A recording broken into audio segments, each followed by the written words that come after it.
First, I'd like to just take a moment to acknowledge the life of Alex Preddy. He was a VA nurse. For us that have used the VA, we are lucky to have men and women like him who take care of us in some very, very tough times. And it's a sad situation that he was murdered. But let's remember for his dedication. Remember him for his dedication to his country and to many of us veterans that use services with the help of people like him. Moving into Arizona, where I worry about my veterans there, there's a new 30,000 square foot VA medical facility in Yuma set to open by summer of 2027. We talk about overrepresentation of veterans. That's a big community there, and it's rural also. It's supposed to provide comprehensive local care for veterans and reduce the need for travel. So services will include primary care, women's health, therapy, lab and imaging, optometry, and audiology, all in one location, which is great. However, under the new staffing caps, the Yuma facility would not be able to hire any new staff. Their only option would have to be pulled from other understaffed hospitals, and Arizona is still a growing state.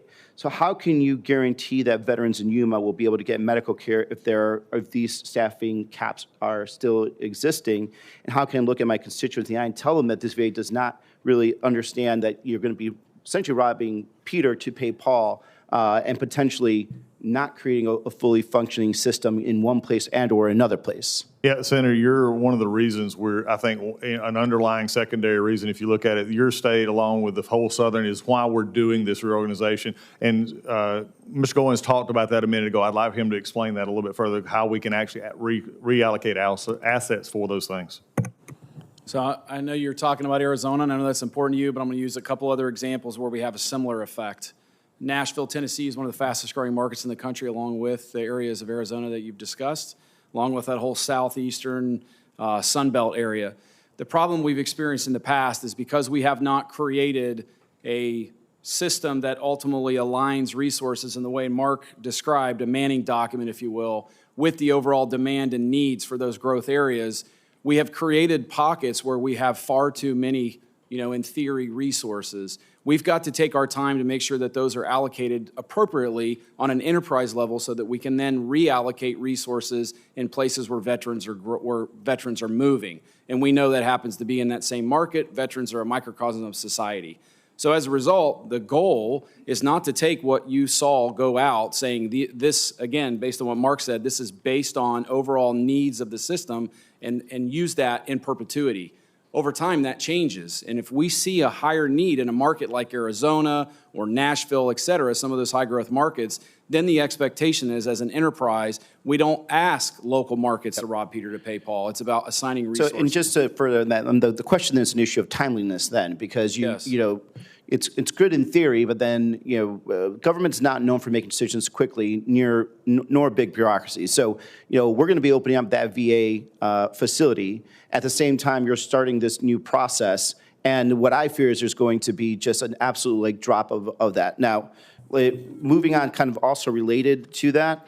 So as of 2 weeks ago, the average wait time for new VA patients for individual mental health appointments in Arizona was 51 days. And I don't have to tell you guys, especially from my personal experience, when people have problems, we need to get them in to see somebody. The national average was around 35 days. So what is happening in Arizona that we have that 16-day difference, and also growing from what I understand, which could be extremely dangerous, to prevent the veteran suicide or other problems? So in short, I'm not showing, again, I think there's a discrepancy in what you guys are presenting and what was presented earlier from Senator Blumenthal. I'm not showing the current national average of what you just said. What is your natural average? New patients or established patients? New patients. New patients are at 18.8 days as of yesterday. And for Arizona? I don't have Arizona sitting in front of me, but I can look at that and we can get back to you. Now, here's what I'll tell you. In almost every single market where we have extremely high velocity of growth for veterans, the wait times are more challenging there than anywhere else in the country. No, I understand that, but then now you have this program where you have caps and you're not going to be able to necessarily react into the timely manner when you have, if you want to call it market demand. And, unlike, business, what you're talking about is potentially lives of veterans that are on the, knife's edge of suicide. So, these are all really good MBA ideas, but when you're actually dealing with real people, this gets very dangerous. And Senator, let me I agree with you, but let me also just point out a fact that we're looking at we talk about FTE calculations, we saw with the numbers. In Phoenix itself, the number was 24% FTE growth over the last 5 years, 11% contact with the patient. So 11% not only went up 11%, 24% FTE growth.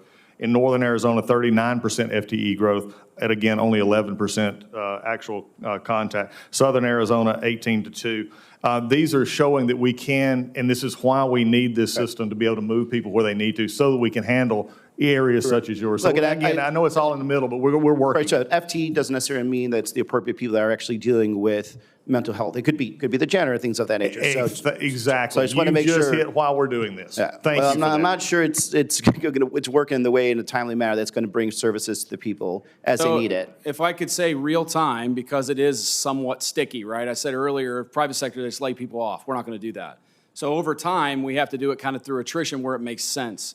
In the meantime, what we have told our facilities and our network directors, if there is a critical need related to direct clinical care, put your hand in the air, give us a call, and we will make sure that you have the resources that are needed to care for veterans. Well, I'm just going to go ahead and tell you right now, they're going to need that in Yuma right away. It's hard and difficult to get people to move there because it is a desert, it is rural, so it's going to be extremely difficult to get people to volunteer to move there, and I think it's critical that you get ahead of that and not wait for a demand signal to come.